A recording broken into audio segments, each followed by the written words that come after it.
Hi, welcome to Lies and Secrets channel. We hope you will have fun with us. Enjoy watching. I never thought I'd find myself at this crossroads where the quiet life I cherished with Anthony would be shaken to its core.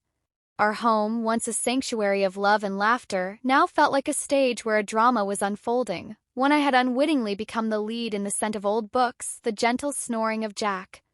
They all seemed to whisper secrets I was desperate to keep hidden. But last night the veil was lifted and I was left standing in the harsh light of truth.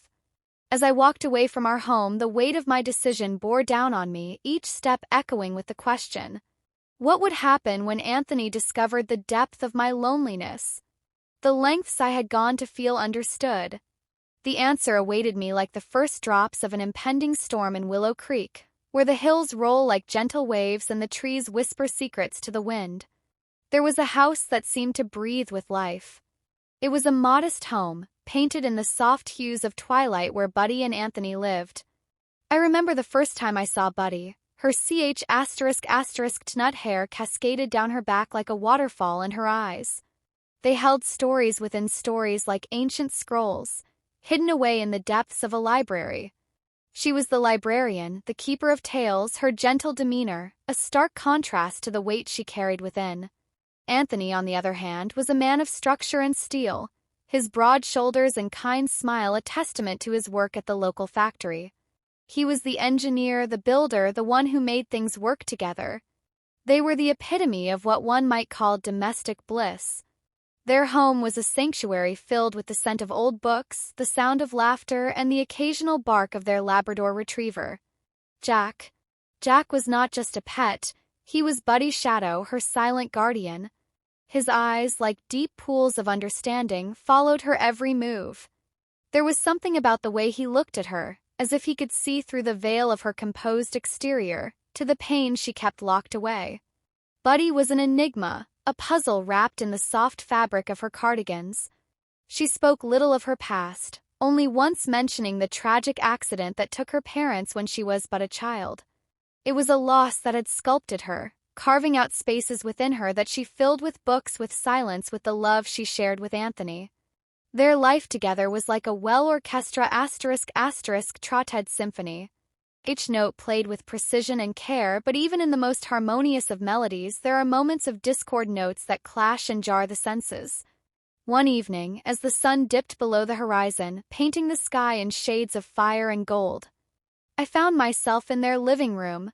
Anthony was at work, the hum of machinery, a distant echo in our quiet world. Buddy was curled up in her favorite chair, a book in her lap, her eyes lost in the pages. Jack lay at her feet, his head resting on her slippers, his gaze never leaving her face. The room was bathed in the soft glow of the lamp, casting long shadows that danced with the flickering of the fire. It was then, in that serene moment, that I noticed something, a slight tremor in Buddy's hand as she turned the page, a fleeting look of fear that crossed her features like a shadow. Jack, ever perceptive, lifted his head, his ears perked up, his body tense. He sensed it too, the undercurrent of something unspoken, something that threatened to unravel the very fabric of their lives. As the night deepened, the house seemed to hold its breath. The usual sounds of settling wood and the gentle snoring of Jack were replaced by a palpable tension. Buddy, usually so composed, seemed to be wrestling with an invisible force, her eyes darting to the door, then back to her book, as if seeking refuge in the words. And then there was a knock at the door, not the usual friendly tap of a neighbor, but a sharp, insistent array that echoed through the house like a gunshot. Buddy's book fell to the floor, her face drained of color. Jack, now standing, his hackles raised, let out a low growl, his eyes fixed on the door. The moment stretched, time itself seemed to pause, waiting for the next phase of this unexpected rhythm. Buddy stood, her movements mechanical, her eyes wide with a fear I had never seen before. She approached the door, her hand hesitating on the knob, her breath shallow, the secret she harbored, the one that had lain dormant beneath the surface of their idyllic life, was about to surface, and as she opened the door, the night air rushed in, carrying with it the scent of impending change, of revelations that would challenge everything they knew, everything they believed in. But what stood on the other side of that door? What awaited Buddy in the darkness beyond was something neither she nor I could have ever anticipated. It was a typical Wednesday morning when Anthony left for work. his kiss lingering on my forehead, a promise of chocolate from the factory's gift shop hanging in the air. I watched him drive away the taillights of his car, disappearing into the early morning mist alone. Now I turned back to the sanctuary of our home, the quiet pressing in around me like a heavy cloak. I made my way to the kitchen, the familiar routine of brewing tea offering a semblance of comfort. Kettle whistled a lonely song in the silence as I poured the steaming water over the tea leaves with the mug warming my hands. I wandered into the library, my fingers tracing the spines of the books, each one a friend, a confidant in this solitary world today. Though the books seemed to whisper differently, their stories, usually so comforting, felt distant as if they were speaking from another realm. I settled into my favorite chair, the one by the window where the light was just right for reading Jack. Sensing my unease, patted over and laid his head on my lap. His eyes, those deep pools of understanding, looked up at me with a concern that mirrored my own inner turmoil. I stroked his fur, my touch lingering each stroke, a silent conversation between us. My mind, however, was not on the present. It wandered like a leaf caught in the wind, to places I dared not explore in the light of day.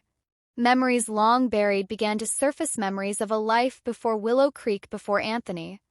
Before the safety of this house, the silence grew heavier, the walls of the library seemed to close in, and the books, once my solace, now felt like silent witnesses to my inner storm.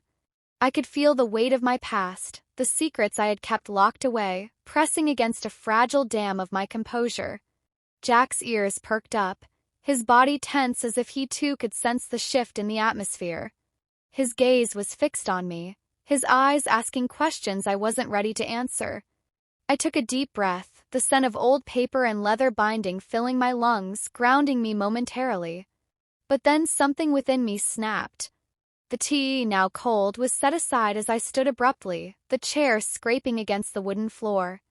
Jack jumped back, his tail between his legs, watching me with a mix of confusion and concern. I couldn't stay here, not with these thoughts, not with this oppressive silence. I needed to move, to do something, anything to break the spell of this overwhelming loneliness. My steps were quick, almost frantic. As I moved through the house, my heart racing with a decision that felt both inevitable and terrifying. I grabbed my coat, my keys, and with a glance at Jack, who now sat by the door, I made my choice. "I'll be back," I whispered to him, more to reassure myself in him. The door opened with a creak, the morning air cool against my flushed cheeks. I didn't know where I was going, only that I had to go. The town of Willow Creek was waking up, but I felt as if I were walking through a dream. Each step taking me further from the life I knew, from the safety of my routine. The road stretched ahead, a metaphor for the path I was about to take. One that would change everything. What I would do next, where I would end up, was as unknown to me as the secrets I carried. But one thing was clear, the quiet life I had built with Anthony. The sanctuary of our home was about to be irrevocably altered, and as I walked, leaving the house behind, the weight of my decision settled over me like the first drops of an impending storm. As the night deepened, the house seemed to hold its breath. The usual sounds of settling wood and the gentle snoring of Jack were replaced by a palpable tension. Anthony had long since gone to bed, his study breathing a distant echo from the upstairs bedroom. I found myself alone in the living room, the dim light casting shadows that danced with the flickering of the fire. Jack, ever attentive, moved closer to me. His presence, both comforting and stirring something deep within the room, was quiet. Save for the soft ticking of the grandfather clock, each took a heartbeat in the silence. Jack's eyes, those deep pools of understanding, watched me intently, as if he could see through the veil of my composed exterior to the pain I kept locked away.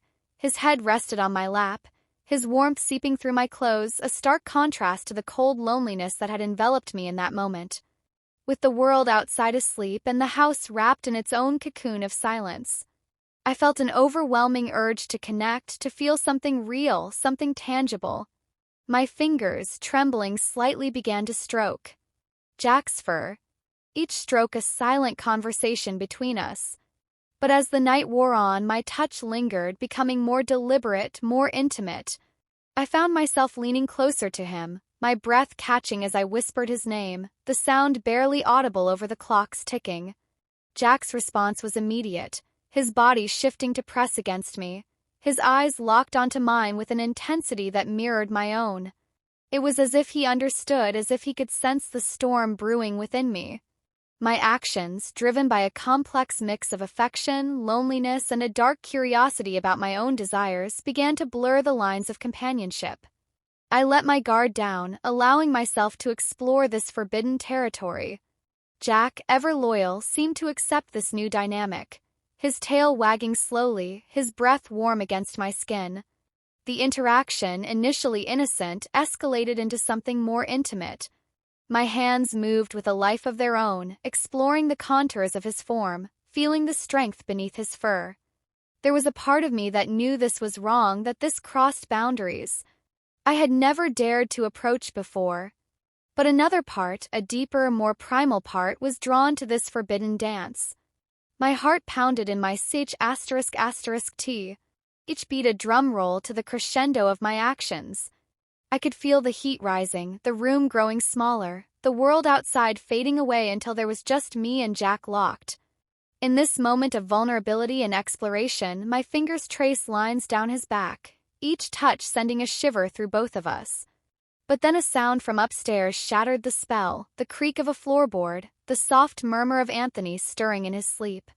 My heart stopped, my breath caught in my throat, Jack's ears perked up, his body teasing as he too heard the disturbance. Panic surged through me, a cold wave replacing the heat of the moment.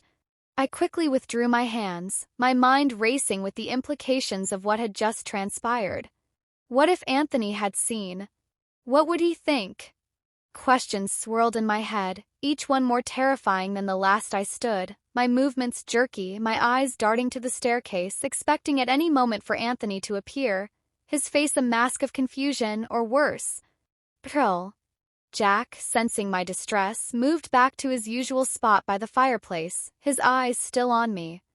But now with a look of concern rather than curiosity, the silence returned heavy and oppressive. I sat back down, my hands now folded in my lap, my mind a whirlwind of guilt and confusion. What had I done? What had I allowed myself to feel? The room felt different now, charged with the electricity of what had just occurred and the looming possibility of what might still happen.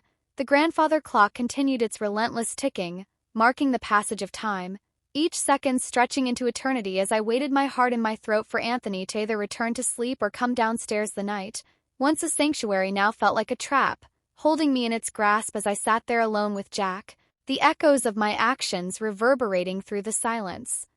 I couldn't sleep, the weight of the day, the silence of the house. It all pressed down on me like a physical force. I tossed and turned, the sheets tangling around my legs until I decided to get up. Maybe Buddy was still awake reading one of her novels, lost in another world where the problems were fictional and could be solved by turning a page. I slipped out of bed, my feet cold against the wooden floor. The house was silent, the only sound the soft hum of the refrigerator from the kitchen. I made my way downstairs, expecting to find Buddy in the living room, her silhouette illuminated by the lamp, a book in hand, but the room was empty, the chair by the window vacant, the fire and the hearth reduced to glowing embers. A faint sound, almost like a whisper, drew my attention towards the kitchen. My heart picked up its pace, a mix of curiosity and concern. I approached quietly, the floorboards under my feet, creaking with a betrayal of my stealth. There she was, Buddy, her back to me, standing near the counter. First I thought she might be making tea or perhaps a midnight snack, but as I watched, her movements were not those of someone preparing food. They were slow, deliberate, and intimate.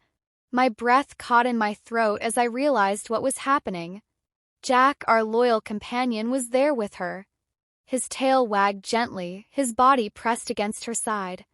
Buddy's hands moved with a tenderness that was unsettling, her fingers tracing patterns in his fur, her touch lingering in ways that made my stomach churn. I stood frozen, my mind racing to comprehend the scene before me. This wasn't just affection, it was something deeper, something that crossed lines I hadn't even considered. Buddy's face was soft, her eyes closed, a look of peace and connection that I hadn't seen in her for a long time. Jack responded to her touch, his eyes locked onto hers with an understanding that seemed almost human, the bond between them usually so innocent. now seemed to delve into forbidden territory. My heart pounded in my ***T, each beat a drum roll of confusion and horror. I wanted to speak, to interrupt, to demand an explanation, but my voice was lost in the thick air of the kitchen. The scene was surreal, like stepping into one of Buddy novels where the lines between reality and fantasy blurred. Buddy whispered something to Jack, her voice so low it was almost inaudible, yet it carried a weight of emotion that made my skin prickle. Jack's ears perked up and he nuzzled closer to her, his actions mirroring hers in a dance that was both disturbing and mesmerizing. I felt a cold wave of realization wash over me. This was not just a moment of loneliness or a fleeting lapse in judgment. This was something Buddy sought, perhaps needed in ways I hadn't understood or seen. The implications of what I was witnessing were staggering, shaking the very foundation of our relationship. My mind reeled with questions. How long had this been going on? What did it mean for us, for her? For Jack, the beautiful dog. Our beautiful dog was not just a pet but a confidant, a partner in this secret life she led when I thought she was merely reading or lost in thought. Kitchen, once a place of warmth and shared meals, now felt like a stage where the curtain had been pulled back to reveal a hidden act. Buddy, unaware of my presence, continued her interaction with Jack. Her movements, fluid, almost ritualistic. I couldn't move, couldn't speak. I was a spectator to this intimate yet perverse connection. My heart raced, my mind a storm of emotions. Betrayal, confusion, a strange fascination, and an underlying fear of what this meant for us. And then the decision loomed before me like a cliff's edge. Would I confront her, break the silence with my voice and demand answers? Or would I retreat back into the shadows of our marriage, carrying this secret like a stone in my heart? The grandfather clock in the living room began to chime, marking the hour, each toll a reminder of the passage of time, of decisions made and unmade. The sound seemed to echo my inner turmoil, each time a question, a challenge to my resolve. What would I do? What could I do? The night held its breath, waiting for my choice. As I stood there watching Buddy and Jack, their bond now irrevocably changed in my eyes and perhaps in the fabric of our lives. The next morning, the air in the house is thick with unspoken words. I woke up with a heavy heart, the weight of last night's discovery pressing down on me like a physical force. I couldn't shake the image of Buddy and Jack, the way her hands moved with such intimacy. The way he responded with an understanding that seemed almost human. It felt like a betrayal not just of our marriage but of the trust we had built over the years. I found Buddy in the garden, her hands buried in the soil planting new flowers. The morning sun cast a soft glow on her, making her look almost ethereal, but the peacefulness of a scene was a stark contrast to the storm brewing inside me. I approached her, my steps heavy, my mind racing with questions and accusations. Buddy, I called out, my voice calm but carrying an edge of betrayal. She looked up, her eyes meeting mine, and for a moment I saw the same woman I fell in love with. But now there was something different, something hidden beneath the surface. Anthony, she responded, her voice faltering slightly as she stood up, brushing the dirt from her hands. What's wrong? I took a deep breath, the scent of earth and flowers filling my lungs, but it did little to calm the turmoil within last night. I began, my words measured. I saw you with Jack. What was that? Her face paled, her eyes filling with tears. As she realized what I was referring to, Anthony, I can explain, she stuttered, her composure crumbling under the weight of my gaze. Explain what, Buddy? My voice rose, the calm facade slipping. How long has this been going on? Why would you seek such an outlet with him? She looked away, her hands trembling as she clasped them together. It's not what you think, she whispered. But the words sounded hollow, even to her own ears. Then what is it? I demanded, stepping closer, the distance between us, feeling like a chasm because from where I stood it looked like you were crossing lines that should never be crossed. Tears streamed down her face now, and she took a shaky breath before speaking. I've been so lonely, Anthony, not just physically but emotionally.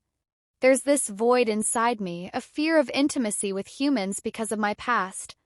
Jack, he's been my anchor, my silent confidant. It's not about anything physical in the way you might think. It's about feeling connected, feeling understood. I felt a mix of anger and confusion, her words stirring a whirlwind of emotions within me. So you turn to our beautiful dog for emotional support. Buddy, that's not normal. That's not how relationships work. I know, she sobbed, her voice breaking. I know it's not normal, but my past, the trauma, it's made me afraid of human connection. Jack, he doesn't judge. He doesn't demand, he's just there, and in his presence I feel less alone. Confession hit me like a wave, the depth of her loneliness, the fear she harbored, it was all laid bare. Yet the betrayal stung, the image of her with Jack. Their bond, now tainted in my eyes, was seared into my mind. What do you expect from me now? Buddy, I asked, my voice softer, the anger giving way to a profound sadness. How do we move forward from this? She looked at me, her eyes pleading for understanding, for forgiveness.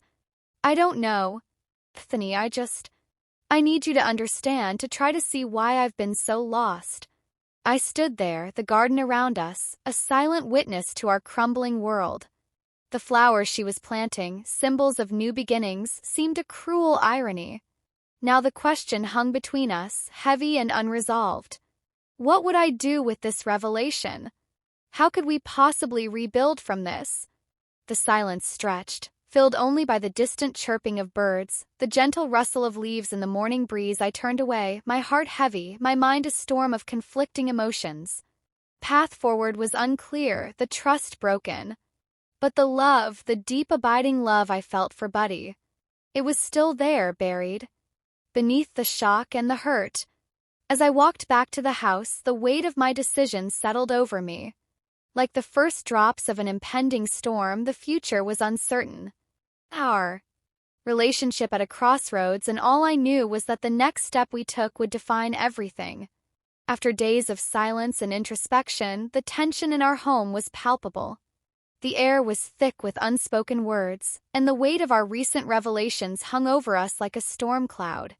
I knew we couldn't go on like this, living in a limbo of hurt and confusion. So I sat down with Buddy, the woman I loved, the woman who had turned our world upside down with her actions.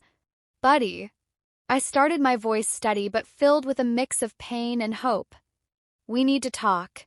She looked up from her book, her eyes meeting mine with a mix of fear and relief. Anthony, I know, she whispered, setting the book aside.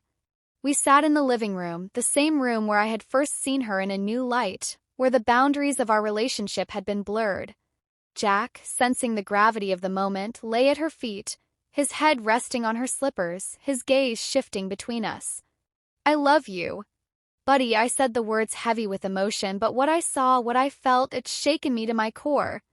I'm confused, hurt, but I'm willing to seek help together. Tears welled up in her eyes, and she reached out her hand, trembling as she took mine. Anthony, I'm so sorry. I never meant to hurt you. I've been so lost, so alone in my own mind. I agree, we need help. I need help. Her admission was like a balm to my wounded heart. We'll find a therapist, someone who can guide us through this. I assured her, squeezing her hand gently, but we also need to set boundaries, especially with Jack. Buddy nodded, her tears now flowing freely. I understand. I'll work on channeling my emotions into something healthier. I've started writing, about my experiences, my feelings. Maybe it can help others too. The idea of her sharing her story, turning her pain into something constructive, gave me a flicker of hope. That's good, Buddy. It's a start, and Jack, he's still part of our family, but we need to redefine his role, our interactions with him. She looked down at Jack, who seemed to sense the shift in the atmosphere. He's been my comfort, my silent confidant, but you're right. We need to change how we relate to him. The conversation stretched into the night, filled with apologies, promises, and the raw honesty that had been missing for too long. We agreed to therapy not just for Junior but for us as a couple. Path forward was uncertain, but for the first time since that night, I felt a charlotte of possibility, a chance to heal. Over the following weeks, Buddy dove into her writing, pouring her heart into pages that spoke of her struggles, her unconventional desires, and the darkness she had faced. Her words were a bridge, not just to her own healing, but potentially to others who might find solace in her story. Therapy sessions became our new routine. We learned to communicate better to understand the roots of Buddy actions and to address the trauma she had carried. For so long it was hard, painful times, but with each session we peeled back layers of hurt, revealing the love that still existed beneath. Jack remained a part of our life, but the dynamics changed. Buddy learned to express her affection in ways that respected the boundaries we had set. He was still her companion, but the intimacy was different. Healthier. His presence was a reminder of our journey of the complexities of love and connection. As we navigated this new chapter, I often found myself watching Buddy, seeing her in a new light. She was no longer just the woman I fell in love with. She was someone fighting to reclaim her life, her identity. Her resilience was both inspiring and humbling, but despite the progress, the question lingered like a shadow at the edge of our newfound peace. Would our marriage survive the storm? Or would it be forever altered by the shadows of Buddy past? The future was uncertain, our relationship at a crossroads, and all I knew was that the next step we took would define everything. My story ends here. If you feel that this story is meaningful and brings useful lessons, please like and subscribe to the channel to support me. Thanks for listening and see you in the next videos.